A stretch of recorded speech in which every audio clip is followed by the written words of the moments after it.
कभी कभी जिंदगी एक पहेली बन जाती है। हम सब कुछ कर रहे होते हैं, काम, रिश्ते, सपने, लेकिन फिर भी भीतर कुछ टूटता सा महसूस होता है। एक बेचैनी, एक घुटन, एक ऐसा खालीपन जिसे शब्दों में बयां करना मुश्किल होता है। क्या आपने कभी ऐसा महसूस किया है? आपके चेहरे पे मुस्कान होती है लेकिन दिल में तूफान। आप लोगों के बीच होते हैं लेकिन भीतर अकेले। आप सफल दिखते हैं लेकिन अंदर से बिखरे हुए। और तब सवाल उठता है, आखिर ये सब क्यों हो रहा है? मैं ऐसा क्यों महसूस कर रहा हूँ? क्या मैं अपनी भावनाओं का गुलाम बन गया हूँ? थिबो म्यूरिस की किताब मास्टर योर इमोशंस इसी सवाल का जवाब देती है। ये सिर्फ एक किताब नहीं है, ये एक आईना है। एक ऐसा आईना जो आपको आपके भीतर की दुनिया दिखाता है। वो दुनिया जिसे आपने शायद कभी देखा ही नहीं, या देखा तो समझा नहीं। हम इंसान हैं और हमारी सबसे बड़ी ताकत है हमारी भावनाएं। लेकिन यही ताकत अगर अनियंत्रित हो जाए तो सबसे बड़ी कमजोरी बन जाती है। गुस्सा, डर, जलन, उदासी, चिंता, ये सब भावनाएं हैं, लेकिन जब ये हमें नियंत्रित करने लगती हैं तो हम खुद को खोने लगते हैं। थीबो कहते हैं, आपकी भावनाएं आपके विचारों की प्रतिक्रिया हैं। आप जो सोचते हैं वही महसूस करते हैं। तो अगर हम अपनी सोच को बदल दें तो क्या हम अपनी भावनाओं को भी बदल सकते हैं? यही इस किताब की जड़ है। भावनाओं को समझना, उन्हें स्वीकार करना और फिर उन्हें नियंत्रित करना। ना कि उन्हें दबाना, ना ही उनसे भागना, बल्कि उन्हें एक साथी बनाना। एक ऐसा साथी जो हमें हमारी सबसे ऊंची संभावनाओं तक ले जाए। हमारे जीवन में बहुत कुछ होता है, बचपन की यादें, समाज की अपेक्षाएं, रिश्तों की उलझनें और सबसे बड़ी हमारी खुद की सोच। हम मान लेते हैं कि हमें हमेशा खुश रहना चाहिए। हम मान लेते हैं कि दुख एक कमजोरी है। हम मान लेते हैं कि अगर हम रोएंगे तो लोग हमें कमजोर समझेंगे, और इसी मान्यता के बोझ तले हम उठते जाते हैं। थीबो हमें सिखाते हैं कि भावनाएं कोई दुश्मन नहीं है, वो संकेत है। आपके भीतर क्या चल रहा है इसका संदेश। अगर आप दुखी हैं तो इसका मतलब है कि कुछ ऐसा है जिसे आपको समझना है। अगर आप गुस्से में हैं तो शायद आपकी कोई सीमा पार हो गई है। अगर आप डर रहे हैं तो शायद आप कुछ नया करने जा रहे हैं। तो भावनाओं को दबाना नहीं है, उन्हें पढ़ना है, समझना है और फिर उन्हें दिशा देनी है। मास्टर योर इमोशंस हमें एक नई दिशा देता है। एक ऐसी दिशा जहां हम अपने भीतर की शक्ति को पहचानते हैं, जहां हम अपने अनुभवों को दोबारा परिभाषित करते हैं, जहां हम अपने अतीत को स्वीकार करते हैं और अपने भविष्य को गढ़ते हैं। थीबो कहते हैं, आपका मन एक बगीचा है। आप जो बीज बोएंगे वही फल देगा। अगर आप डर, चिंता और नकारात्मकता के बीज बोएंगे तो वही आपकी भावनाओं में उगेगा। लेकिन अगर आप विश्वास, शांति और प्रेम के बीज बोएंगे तो आपकी भावनाएं भी उसी रंग में रंग जाएंगी। इस किताब की सबसे बड़ी खूबी है इसकी सरलता। कोई भारी भरकम शब्द नहीं, कोई जटिल सिद्धांत नहीं, बस सीधी बातें जिन्हें आप अपने जीवन में आज ही लागू कर सकते हैं। हर अध्याय एक दरवाजा खोलता है आपके भीतर की दुनिया की ओर। थिबो आपको डराता नहीं, वो आपका हाथ पकड़ता है। वो कहता है, चलो अपने भीतर चलें, उस जगह जाएं जहां आपकी भावनाएं जन्म लेती हैं, और चलो उन्हें समझें, उन्हें अपनाएं और फिर उन्हें मुक्त करें। जिंदगी के हर मोड़ पर हमें दो लड़ाइयाँ लड़नी पड़ती हैं, एक बाहर की दुनिया से, हालात, लोग, चुनौतियाँ, और एक भीतर की दुनिया से, हमारी अपनी भावनाओं से। थिबो म्यूरिस कहते हैं, अगर आप भीतर की लड़ाई जीत जाते हैं तो बाहर की जीत अपने आप मिल जाती है। इसलिए पहला अध्याय हमें सिखाता है, हम जो महसूस करते हैं वो सिर्फ एक घटना की वजह से नहीं आता, बल्कि उससे जुड़ी हमारी सोच और व्याख्या की वजह से आता है। उदाहरण के लिए, अगर बारिश होती है और आप सोचते हैं, ओह सारा दिन खराब हो गया, तो आपको चिड़चिड़ाहट होगी। लेकिन अगर आप सोचते हैं, वाह बारिश की खुशबू आ रही है, तो आपको खुशी महसूस होगी। हम अक्सर सोचते हैं कि भावनाएं खुद ब खुद आती हैं, लेकिन सच्चाई ये है, हर भावना के पीछे हमारी सोच का एक पैटर्न छुपा होता है। अगर आप इस पैटर्न को पहचान लें तो आप उस भावना को बदल सकते हैं। जब भी आप कोई नकारात्मक भावना महसूस करें, तुरंत उसे खराब या गलत मत कहिए। बस नोटिस कीजिए, मैं गुस्सा महसूस कर रहा हूँ, मुझे चिंता हो रही है। बस नाम लेने से ही आप उस भावना से एक कदम दूर हो जाते हैं। और जब आप एक कदम दूर हो जाते हैं तो उसे बेहतर ढंग से देख और समझ सकते हैं। एक आदमी ऑफिस में बॉस से डांट खा रहा है, चेहरे पर गुस्सा है, लेकिन अचानक वो रुकता है, गहरी सांस लेता है और अपने मन में कहता है, ये गुस्सा है, बस एक भावना, मैं इसे नियंत्रित कर सकता हूँ। उसके चेहरे का भाव धीरे धीरे बदलता है। यही है पहले अध्याय का सार। भावनाओं का नाम ले, उन्हें स्वीकारे और फिर देखें कि वे धीरे धीरे अपनी पकड़ छोड़ देती हैं। थिबो इस पहले हिस्से में एक आसान तकनीक बताते हैं, name it to tame it, यानी नाम लो और वश में करो। हर दिन जब भी आप कोई भावना महसूस करें तो रुकें, नाम ले और फिर सोचें, ये भावना क्यों आई, इसके पीछे कौन सा विचार है। ये आदत आपके भावनात्मक जीवन को बदल देगी। हम में से हर कोई अपने भीतर एक अदृश्य नक्शा लेकर चलता है। ये नक्शा हमारी मान्यताओं का है। हम दुनिया को, लोगों को और खुद को इन्हीं मान्यताओं के चश्मे से देखते हैं। थीबो कहते हैं, आपकी भावनाओं को बदलने का असली रास्ता आपकी मान्यताओं के नक्शे को बदलने से होकर गुजरता है। कल्पना कीजिए कि आपके पास एक विश्वास है, मुझे हमेशा सभी को खुश रखना चाहिए। जब कोई आपसे नाराज होता है तो आप भीतर से टूट जाते हैं। क्यों? क्योंकि ये विश्वास आपके अस्तित्व की नींव में बैठा है। अब सोचिए, अगर आपका विश्वास होता, मैं दूसरों को खुश करने की कोशिश कर सकता हूँ, लेकिन मेरी शांति सबसे पहले है, तो वही परिस्थिति आपको उतना चोट नहीं पहुँचाती। यानी घटनाएं नहीं, बल्कि हमारी मान्यताएं तय करती हैं कि हम कैसा महसूस करेंगे। एक बच्चा बचपन में सुनता है, रोना मत, लड़के नहीं रोते। बड़े होकर जब दर्द होता है तो वो आंसू रोक लेता है, लेकिन भीतर दबा हुआ दुख गुस्से में बदल जाता है।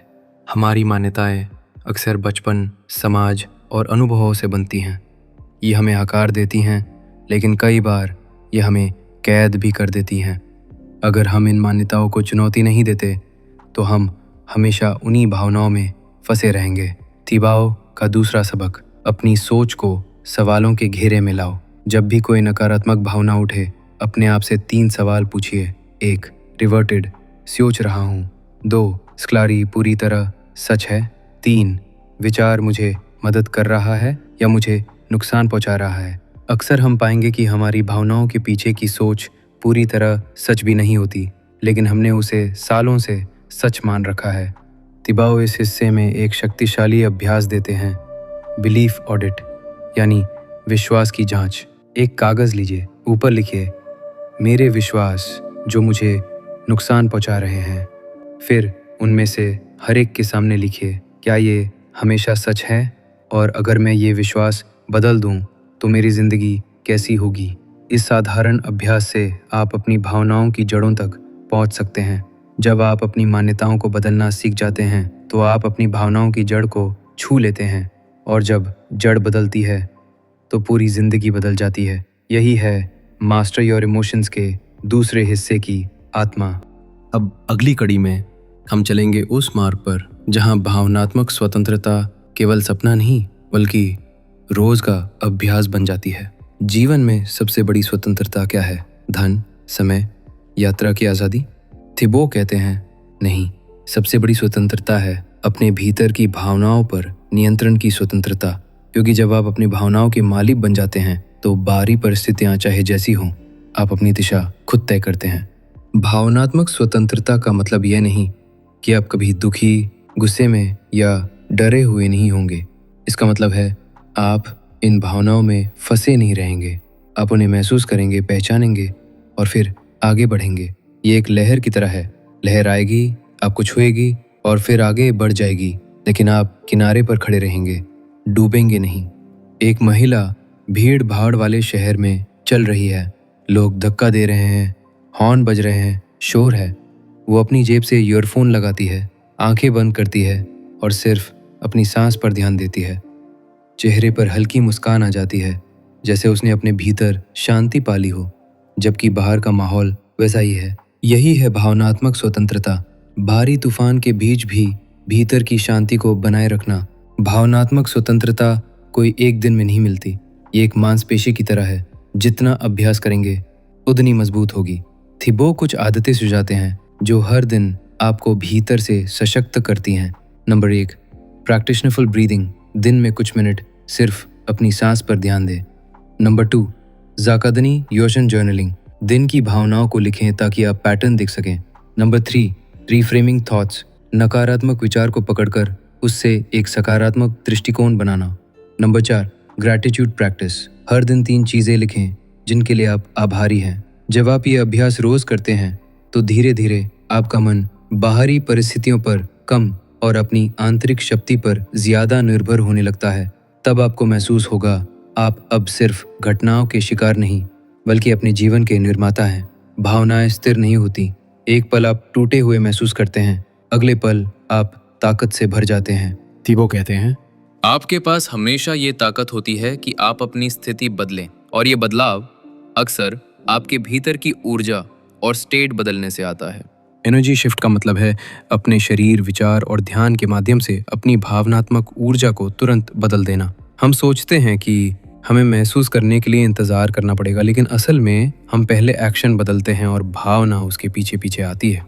अगर आप थके हुए हैं, झुके हुए बैठते हैं और धीमी आवाज में बोलते हैं तो आपका मन आलसी और उदास रहेगा। लेकिन जैसे ही आप अपनी पीठ सीधी करते हैं, आवाज में जोश लाते हैं और तेज कदमों से चलते हैं, आपके भीतर की ऊर्जा बदलने लगती है। एक आदमी ऑफिस में निराश बैठा है, फिर अचानक उठकर बाहर जाता है, तेजी से चलता है, गहरी सांसें लेता है और चेहरे पर चमक आ जाती है। थिबो कहते हैं, आपके शरीर का मूवमेंट आपके मन का मूड तय करता है। इसलिए अगर आप भावनाओं में फंसे हैं तो अपनी फिजिकल स्टेट बदलें। कूदें, दौड़ें, नाचें या बस बाहर ताज़ी हवा में जाएं। थिबो का चौथा सबक, स्टेट चेंज की शक्ति। स्टेट चेंज मतलब अपनी मानसिक और भावनात्मक स्थिति को जानबूझकर बदलना। इसके 3 मुख्य तरीके हैं। 1, मिसयूज, शरीर की मुद्रा और मूवमेंट बदलें। 2, फिक्स्ड शिफ्ट, नकारात्मक पर ध्यान छोड़कर सकारात्मक या समाधान पर ध्यान लगाएं।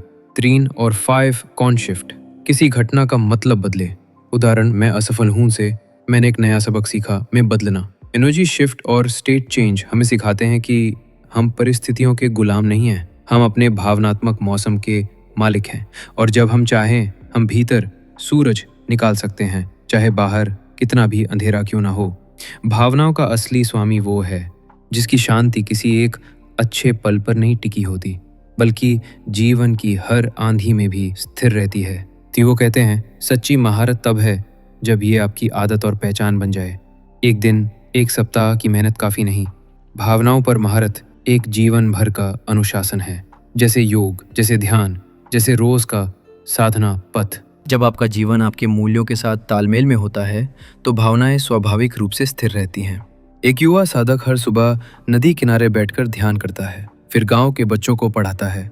मौसम बदलते रहते हैं, बरसात, सर्दी, गर्मी, लेकिन उसकी आंखों में एक जैसी शांति रहती है। थिबो कहते हैं, तूफान आएगा, हवाएं बदलेंगी, लेकिन अगर आपके भीतर का लंगर मजबूत है तो नाव कभी डूबेगी नहीं। हर यात्रा हमें बदल देती है, लेकिन भावनाओं पर महारत की यात्रा ये हमें सिर्फ बेहतर नहीं बल्कि सच्चा स्वयं बना देती है। थिबो कहते हैं, असली जीत तब है जब हम खुद को और दुनिया को एक नई, स्पष्ट और दयालु नज़र से देखने लगे। हमने जाना कैसे भावनाओं को समझना है, कैसे उन्हें बदलना है और कैसे उन्हें स्थायी रूप से साधना है। अब वक्त है इन्हें अपनी रोजमर्रा की जीवन धारा में बहा देने का। थिबो के मुताबिक ये बदलाव टिकाऊ बनाने के लिए 3 बातें याद रखें। 1, प्रैक्टिस इन स्मॉल मोमेंट्स, बड़े संकट का इंतजार मत करें। तो teach what you have learned, जब आप अपने अनुभव दूसरों को बताते हैं तो आपकी समझ और गहरी होती है। 3, ऑवर्ड एंकर योर आइडेंटिटी, खुद को इस रूप में देखना शुरू करें, मैं अपनी भावनाओं का स्वामी हूँ। ये पहचान आपके हर निर्णय को दिशा देगी। थिबो कहते हैं, असली महारत तब है जब हमें भावनाओं को कंट्रोल करने की ज़रूरत ही नहीं पड़ती, क्योंकि तब हम जान जाते हैं कि भावनाएं न तो हमें परिभाषित करती हैं, न ही हमें सीमित कर सकती हैं। जहाँ थिबो मोरिस हमें ये महसूस कराते हैं कि भावनाओं की महारत सिर्फ आत्मनियंत्रण नहीं बल्कि जीवन के हर क्षण में जागरूकता और करुणा के साथ जीने की कला है। दोस्तों, जिंदगी एक किताब की तरह है और हर दिन उसका एक नया पन्ना। आज मास्टर योर इमोशंस की इस यात्रा में हमने वो कला सीखी है जिससे हम अपने भीतर के तूफानों को भी एक मधुर संगीत में बदल सकते हैं। भावनाओं का मालिक बनना, उन्हें साथी बनाना, यही असली आज़ादी है। याद रखिए, जब आपके भीतर शांति होती है तब बाहरी दुनिया भी बदलने लगती है। अगर इस कहानी, इस सफ़र ने आपके दिल में एक नई चिंगारी जलाई है तो इस रोशनी को यही मत रोकिए, इसे आगे बढ़ाइए। इस वीडियो को लाइक कीजिए ताकि ये संदेश और भी लोगों तक पहुंचे और चैनल बुक समरी वीडियो को सब्सक्राइब कीजिए।